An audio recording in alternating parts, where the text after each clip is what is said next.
Hi ಎಲ್ರಿಗೂ ನಮಸ್ಕಾರ. Welcome back to my YouTube channel. ಎಲ್ಲರೂ ಹೇಗಿದ್ದೀರಾ? ನಾನು ಕೂಡ ಚೆನ್ನಾಗಿದ್ದೀನಿ, ನೀವು ಕೂಡ ಚೆನ್ನಾಗಿದ್ದೀರಾ ಅಂತ ಅಂದ್ಕೊಂಡು ಇವತ್ತಿನ ವೀಡಿಯೋನ ಶುರು ಮಾಡ್ತಾ ಇದ್ದೀನಿ. ನಾನಿಲ್ಲಿ ನಿಮಗೆ ಒಂದು ಹೆಸರುಬೇಳೆ ಹಾಕಿ ಬಿಸಿಬೇಳೆ ಬಾತ್ ಮಾಡೋದು ಹೇಗೆ ಅಂತ ಹೇಳ್ಕೊಡ್ತೀನಿ ಬನ್ನಿ. ಯೂಶ್ವಲಿ ಎಲ್ಲರೂ ತೊಗರಿಬೇಳೆ ಹಾಕಿ ಬಿಸಿಬೇಳೆ ಬಾತನ್ನ ಮಾಡ್ತಾರೆ. ನಾನಿಲ್ಲಿ ಹೆಸರುಬೇಳೆ ಹಾಕಿ ಬಿಸಿಬೇಳೆ ಬಾತ್ ಮಾಡೋದು ಹೇಗೆ ಅಂತ ಹೇಳ್ಕೊಡ್ತೀನಿ ಬನ್ನಿ. ಮೊದಲಿಗೆ ನಾನಿಲ್ಲಿ ಹೆಸರುಬೇಳೆ ಮತ್ತು ಅಕ್ಕಿನ ಒಂದು 5 ನಿಮಿಷ ನೆನೆ ಯಾಕಂತಂದರೆ ನೆನೆ ಅಷ್ಟು ಗ್ಯಾಸ್ಟ್ರಿಕ್ ಆಗಲ್ಲ ಅಂತ ಹೇಳ್ತಾರೆ ಬೇಳೆನ.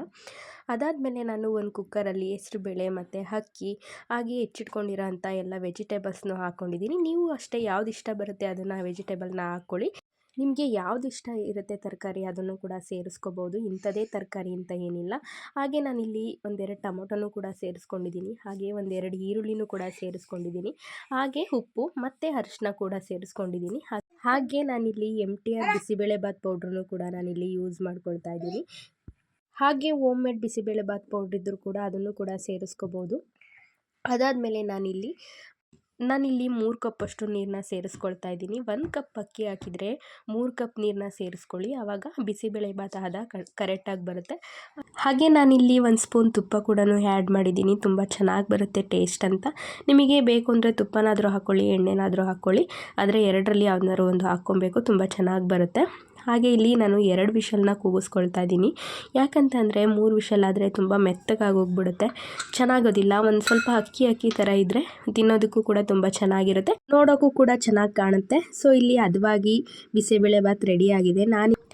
ಈಗ ನಾನಿಲ್ಲಿ ಬಿಸಿಬೇಳೆ ಬಾತನ್ನ ಈ ಥರ ಒಂದು ಸಲ ಮಿಕ್ಸ್ ಮಾಡ್ಕೊಂಡಾದಮೇಲೆ ಬಿಸಿ ನೀರನ್ನ ಹಾಕ್ಕೊಳ್ತಾ ಇದ್ದೀನಿ. ಯಾವತ್ತೂ ಕೂಡ ಬಿಸಿಬೇಳೆ ಬಾತು ಅಥವಾ ಪೊಂಗಲ್ಲು ಏನೇ ಮಾಡಿ ಬಿಸಿನೀರನ್ನ ಆ್ಯಡ್ ಮಾಡ್ಕೊಳ್ಳಿ. ನಿಮಗೆ ಇನ್ನೂ ಸ್ವಲ್ಪ ತೆಳ್ಳಗೆ ಅಥವಾ ಹದವಾಗಿ ಬೇಕು ಅಂತಂದರೆ ಬಿಸಿ ನೀರನ್ನು ಆ್ಯಡ್ ಮಾಡ್ಕೊಳ್ಳಿ. ಯಾಕಂತಂದರೆ ತಣ್ಣೀರನ್ನು ಹಾಕ್ಕೊಂಡ್ರೆ ಬೇಗ ಬಿಸಿಬೇಳೆ ಬಾತು ಅಥವಾ ಪೊಂಗಲ್ಲು ಹಾಳಾಗೋಗ್ಬಿಡುತ್ತೆ. ಜಾಸ್ತಿ ಬಿಸಿನೀರನ್ನ ಯೂಸ್ ಮಾಡಿದ್ರೆ ರುಚಿಯಾಗೂ ಕೂಡ ಇರುತ್ತೆ, ಬೇಗ ಹಾಳಾಗೋದು ಇಲ್ಲ. ನಾನಿಲ್ಲಿ ಇದಕ್ಕೆ ಒಂದು ಒಗ್ಗರಣೆನ ಕೊಟ್ಕೊಳ್ಳೋದಕ್ಕೆ ಒಂದು ಸ್ವಲ್ಪ ಎಣ್ಣೆ, ಹಾಗೆ ಸಾಸಿವೆ, ಜೀರಿಗೆ, ಹಾಗೆ ಒಂದೆರಡು ಒಣಮೆಣ್ಸಿನ್ಕಾಯಿ, ಹಾಗೆ ಹೆಚ್ಚಿಟ್ಕೊಂಡಿರುವಂಥ ಕೊಬ್ಬರಿ ಎಲ್ಲದನ್ನು ಹಾಕ್ಕೊಂಡು ಚೆನ್ನಾಗಿ ಫ್ರೈ ಮಾಡ್ಕೊಳ್ತೀನಿ. ಇದೆಲ್ಲ ಸ್ವಲ್ಪ ಫ್ರೈ ಆದಮೇಲೆ ಇಲ್ಲಿ ಕಡಲೆಬೀಜನೂ ಕೂಡ ಹಾಕ್ಕೊಳ್ತಾ ಇದ್ದೀನಿ. ಅದಾದಮೇಲೆ ನಿಮಗೆ ಬೇಕು ಅಂತಂದರೆ ದ್ರಾಕ್ಷಿ ಅಥವಾ ಗೋಡಂಬಿ ಏನಾದರೂ ಹಾಕ್ಕೊಂಡ್ರೂ ಆಯಿತು. ಹಾಗೆ ಕರಿಬೇವಿನ ಸೊಪ್ಪನ್ನು ಕೂಡ ಹಾಕ್ಕೊಳ್ತಾ ಇದ್ದೀನಿ. ನಾನಿಲ್ಲಿ ಸ್ವಲ್ಪ ಗೋಡಂಬಿನ ಹಾಕ್ಕೊಂಡು ಚೆನ್ನಾಗಿ ಫ್ರೈ ಮಾಡ್ತೀನಿ. ಇದೆಲ್ಲ ಕೆಂಪುಗಾಗೋವರೆಗೂ ಫ್ರೈ ಮಾಡ್ಕೊಳ್ಳಿ. ಇದೆಲ್ಲ ಫ್ರೈ ಮಾಡ್ಕೊಂಡಾದಮೇಲೆ ನಾವು ಬಿಸಿಬೇಳೆ ಬಾತನ್ನ ಮಿಕ್ಸ್ ಮಾಡಿ ಇಟ್ಕೊಂಡಿದ್ವಲ್ಲ ಅದರೊಳಗಡೆ ಹಾಕಿ ಚೆನ್ನಾಗಿ ಮಿಕ್ಸ್ ಮಾಡ್ಕೊಳ್ಳಿ.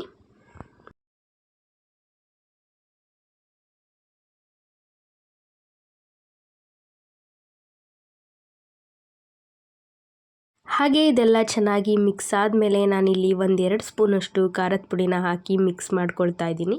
ಇದೆಲ್ಲ ಚೆನ್ನಾಗಿ ಮಿಕ್ಸ್ ಆದಮೇಲೆ ಚೆನ್ನಾಗಿ ಕುದಿಬೇಕು. ಅದಾದಮೇಲೆ ಹೆಚ್ಚಿಟ್ಕೊಂಡಿರೋ ಅಂಥ ಕ್ಯಾಪ್ಸಿಕಮ್ಮು ಮತ್ತು ಕೊತ್ತಂಬರಿ ಸೊಪ್ಪನ್ನು ಕೂಡ ಹಾಕಿ ಚೆನ್ನಾಗಿ ಮಿಕ್ಸ್ ಮಾಡ್ತಾಯಿದ್ದೀನಿ. ಬೇಕು ಅಂದರೆ 1 ಸ್ಪೂನ್ ತುಪ್ಪನೂ ಕೂಡ ಹಾಕಿ ಚೆನ್ನಾಗಿ ಕುದಿಸ್ಕೊಳ್ಳಿ. ರುಚಿಯಾದ ಬಿಸಿಬೇಳೆ ಬಾತ್ ತುಂಬ ರುಚಿಯಾಗಿ ರೆಡಿ ಆಯಿತು.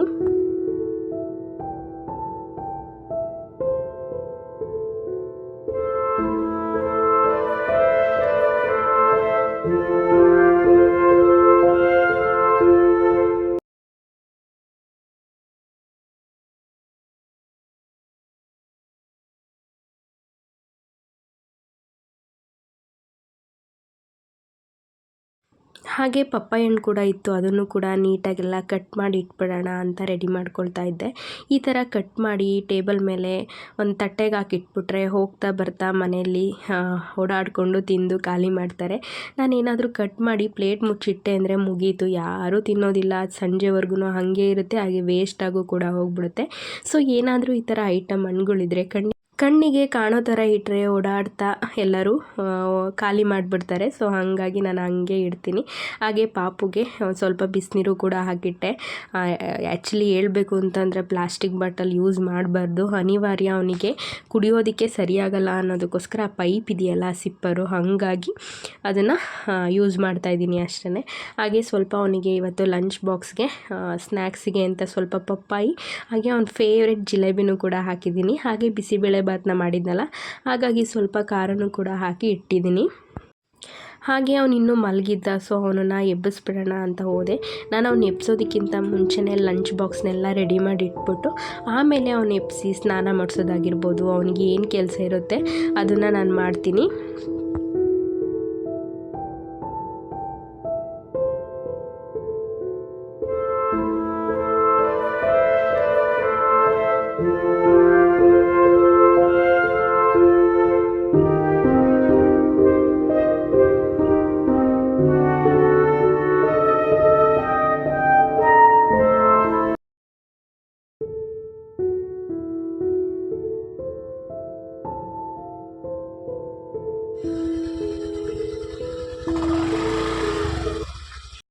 ಹಾಗೆ ಅವನನ್ನು ರೆಡಿ ಮಾಡಿ ಎಲ್ಲ ಕಳಿಸಿ ಬಂದಾದಮೇಲೆ ಹೊಲಕ್ಕೆ ಜನ ಬಂದಿದ್ದರು ಕೆಲಸಕ್ಕೆ ಅಂತ ಅವರಿಗೋಸ್ಕರ ಅವಲಕ್ಕಿ ಉಪ್ಪಿಟ್ಟನ್ನ ಮಾಡೋಣ ಅಂತ ಇಲ್ಲಿ ರೆಡಿ ಮಾಡ್ಕೊಂಡಿದ್ದೀನಿ. ಬಿಸಿಬೇಳೆಬಾತ್ ಮಾಡ್ಬೋದಿತ್ತು, ಬಟ್ ಅವರು ಹೇಳಿರಲಿಲ್ಲ. ಕರೆಕ್ಟಾಗಿ 10:30 ಆಗಿತ್ತು. ಆವಾಗ ಬಂದು ತಿಂಡಿ ಬೇಕು ಅಂತ ಅಂದರು. ಸೊ ಅರ್ಜೆಂಟಲ್ಲಿ ಆಗೋ ಟಿಫನ್ ಅಂದರೆ ಬಿಸಿಬೇಳೆಬಾತು ಅವಲಕ್ಕಿ ಅಥವಾ ಉಪ್ಪಿಟ್ಟು ಈ ಥರ ಐಟಮ್ ಇರುತ್ತೆ. ಉಪ್ಪಿಟ್ಟು ಸ್ವಲ್ಪ ನೆನ್ನೆ ಕೂಡ ಮಾಡಿದ್ದೆ, ಹಾಗಾಗಿ ಇವತ್ತು ಅವಲಕ್ಕಿ ಮಾಡಿಕೊಡೋಣ ಅಂತ ಅವಲಕ್ಕಿಗೆಲ್ಲ ರೆಡಿ ಮಾಡಿಕೊಂಡು ಮಾಡ್ತಾಯಿದ್ದೆ. ಹಾಗೆ ಅವಲಕ್ಕಿ ನನ್ನ ಫೇವ್ರೆಟ್ ತಿಂಡಿ ಕೂಡ ಹೌದು. 3 ಹೊತ್ತು ಅವಲಕ್ಕಿ ಮಾಡಿಕೊಟ್ರೆ ತಿಂತಾನೇ ಇರ್ತೀನಿ. ಹಾಗೆ ಚೆನ್ನಾಗಿ ಹದವಾಗಿ ಮಾಡಬೇಕು. ಈ ಅವಲಕ್ಕಿ ಪ್ಯಾಕೆಟ್ ಅವಲಕ್ಕಿಗಿಂತ ನಾನು ಲೂಸ್ ಅವಲಕ್ಕಿ ತಂದಿದ್ದೆ, ಪ್ಯಾಕೆಟ್ ಅವಲಕ್ಕಿ ಇರಲಿಲ್ಲ ಅಂತ. ತುಂಬ ಚೆನ್ನಾಗಿದೆ ಅವಲಕ್ಕಿ, ಯೂಸ್ ಮಾಡ್ಬೋದು ಅಂತ ಅನ್ನಿಸ್ತು. ತುಂಬ ಸ್ಮೂತಾಗಿ ಮೃದುವಾಗಿ ಅವಲಕ್ಕಿ ನೆಂದು ರೆಡಿಯಾಗಿತ್ತು. ತಿನ್ನೋದಕ್ಕಂತೂ ತುಂಬ ಚೆನ್ನಾಗಿತ್ತು ಅವಲಕ್ಕಿ. ಹಾಗೆ ನೋಡೋದಕ್ಕೂ ಕೂಡ ತುಂಬ ಚೆನ್ನಾಗಿ ಬಂದಿತ್ತು ಅವಲಕ್ಕಿ. ಜಾಸ್ತಿ ನೆನೆಸಂಗೂ ಇಲ್ಲ, ಜಾಸ್ತಿ ನೆನೆಸದೇ ಇರೋಂಗೂ ಇಲ್ಲ. ಏನಾಗ್ಬಿಡುತ್ತೆ ಅಂದರೆ ಜಾಸ್ತಿ ನೆನೆಸಿದ್ರೆ ಮುದ್ದೆ ಆಗಿಬಿಡುತ್ತೆ, ಜಾಸ್ತಿ ನೆನೆಸಲಿಲ್ಲ ಅಂದರೆ ಅಕ್ಕಿ ಥರ ಸಿಗ್ತಾ ಇರುತ್ತೆ. ಸೊ ಒಂದೇ ಹದದಲ್ಲಿ ಅವಲಕ್ಕಿನ ನೆನೆಸಿದ್ರೆ ಪರ್ಫೆಕ್ಟ್ ಅವಲಕ್ಕಿ ರೆಡಿಯಾಗೋಯಿತು. ಹಾಗೆ ಇದನ್ನೆಲ್ಲ ಬಾಕ್ಸಿಗೆ ಹಾಕಿ ತುಂಬಿ ಹಾಗೆ ಸ್ವಲ್ಪ ಕಾಫಿನೂ ಮಾಡಿಕೊಟ್ಟು ಕಳಿಸಿ, ಜೊತೆಗೆ ಒಂದು ಸ್ವಲ್ಪ ಉಪ್ಪಿನಕಾಯಿ ಕೊಟ್ಟು ಕಳಿಸಿದ್ರೆ ಅವ್ರದ್ದು ಬೆಳಗ್ಗೆ ತಿಂಡಿ ಕತೆ ಮುಗೀತು. ಮಧ್ಯಾಹ್ನಕ್ಕೆ ಊಟದ ಕತೆ ನೋಡ್ಕೊಬೇಕು ಅಷ್ಟೇ.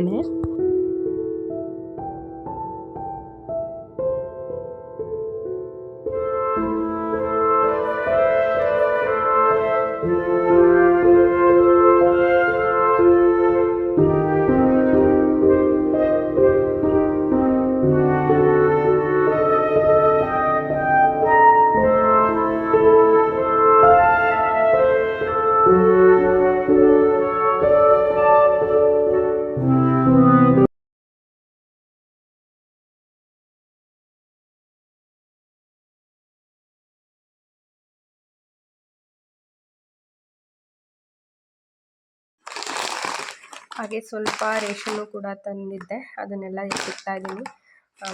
ಸ್ವಲ್ಪ ಶಾವಿಗೆ, ಹಾಗೆ ರವೆ, ಹಾಗೆ ಖಾರದ ಪುಡಿ, ಹಾಗೆ ಸ್ವಲ್ಪ ಲೂಸ್ ಅವಲಕ್ಕಿನೇ ತಂದೆ. ಅದು ಚೆನ್ನಾಗಿ ಬಂತು ತಿಂಡಿ. ಪ್ಯಾಕೆಟ್ ಅವಲಕ್ಕಿಗಿಂತ ಲೂಸ್ ಅವಲಕ್ಕಿಲೇ ಚೆನ್ನಾಗಿ ಬಂತು ತಿಂಡಿ. ಸೊ ಇದನ್ನೆಲ್ಲ ಎತ್ತಿಟ್ಬಿಟ್ಟು ಹಾಗೆ ಕೆನೆನೂ ಸಹ ಈ ಸಲ ಬೇಗ ಆಗೋಯಿತು. ಕೆನೆ ಜಾಸ್ತಿ ಹಾಲೆಲ್ಲ ಇಟ್ಕೊಂಡೆ, ಕೆಲಸದವ್ರಿಗೆ ಮಜ್ಜಿಗೆಗೆ ಕಾಫಿಗೆ ಎಲ್ಲ ಹಾಲು ಬೇಕು ಅಂತ ಇಟ್ಕೊಂಡಿದ್ನಲ್ಲ, ಹಾಗಾಗಿ ಕೆನೆನೂ ತುಂಬ ಜಾಸ್ತಿ ಆಯಿತು. ಹಾಗಾಗಿ ಬೆಣ್ಣೆ ತೆಗೆದುಬಿಡೋಣ ಅಂತ ಅದನ್ನು ಕೂಡ ಎತ್ತಿಟ್ಟಿದ್ದೀನಿ. ನಾನು ಬೆಳಗ್ಗೆ ಬೆಣ್ಣೆ ತೆಗಿತೀನಿ ಅಂತಂದರೆ ರಾತ್ರಿಯೇ ಕೆನೆನ ಆಚೆ ಎತ್ತಿಡ್ತೀನಿ, ಆವಾಗ ಬೆಣ್ಣೆ ಚೆನ್ನಾಗಿ ಬರುತ್ತೆ. ನಿಮಗೇನೆ ತೋರಿಸ್ತೀನಿ.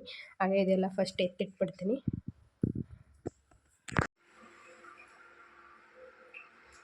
ಬೆಣ್ಣೆ ಹೀಗೆ ಬಂದಿದೆ. ಇದನ್ನು ನಾನು ಒಂದು ಸಲ ಈ ಥರ ಕಡ್ಗೋಲಲ್ಲಿ ಕಡ್ಕೊಂಡ್ಬಿಡ್ತೀನಿ, ಇನ್ನೂ ಚೆನ್ನಾಗಿ ಬರುತ್ತೆ ಆವಾಗ.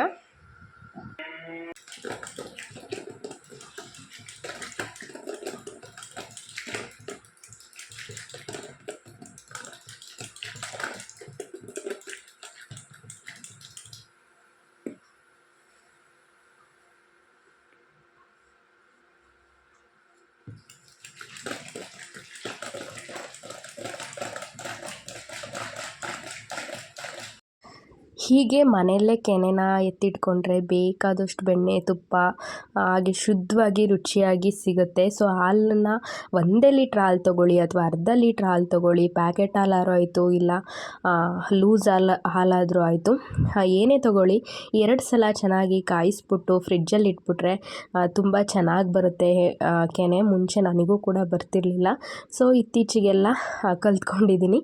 ಸೊ ಎಲ್ಲ ಕೆಲಸ ಮುಗಿಸಿ ಹಾಗೆ ತಿಂಡಿನೂ ತಿನ್ನೋಣ ಅಂತ ಕೂತ್ಕೊಂಡೆ. ತಿಂಡಿ ಕೂಡ ಮುಗಿಸಿ ದೇವರಿಗೆ ದೀಪನೂ ಕೂಡ ಹಚ್ಚಿ ಹಾಗೆ ಸಾಂಬಾರು ಕೂಡ ಮಾಡಿಬಿಡೋಣ ಮಧ್ಯಾಹ್ನಕ್ಕೆ ಅಂತ ನಾನಿಲ್ಲಿ ಸಾಂಬಾರನ್ನು ಕೂಡ ರೆಡಿ ಮಾಡ್ಕೊಳ್ತಾ ಇದ್ದೀನಿ. ಅವರು ಮಧ್ಯಾಹ್ನಕ್ಕೆ ಊಟ ಬೇಡ ಅಂದರೆ ಅನ್ನ ಸಾಂಬಾರು ಬೇಡ, ಏನಾದರೂ ತಿಂಡಿ ಮಾಡಿಕೊಟ್ಟು ಕಳಿಸಿ ಅಂತ ಅಂದರು. ಸೊ ಹಾಗಾಗಿ ನಮ್ಮ ಮನೆ ಪೂರ್ತಕ್ಕೆ ಮಾತ್ರ ಸಾಂಬಾರನ್ನ ಮಾಡಿಟ್ಕೊಂಡಿದ್ದೀನಿ. ನಾನಿಲ್ಲಿ ಮೆಂತ್ಯ ಬಜ್ಜಿನ ಮಾಡಿದ್ದೀನಿ ಸಾಂಬಾರನ್ನ. ಈ ಸಾಂಬಾರಂದು ನಮ್ಮ ಮನೇಲಿ ಎಲ್ಲರಿಗೂ ಫೇವ್ರೇಟು, ಬಟ್ ನನಗೆ ಅಷ್ಟೊಂದು ಇಷ್ಟ ಆಗಲ್ಲ, ಆದರೂ ಅವರಿಗೋಸ್ಕರ ಮಾಡ್ತೀನಿ.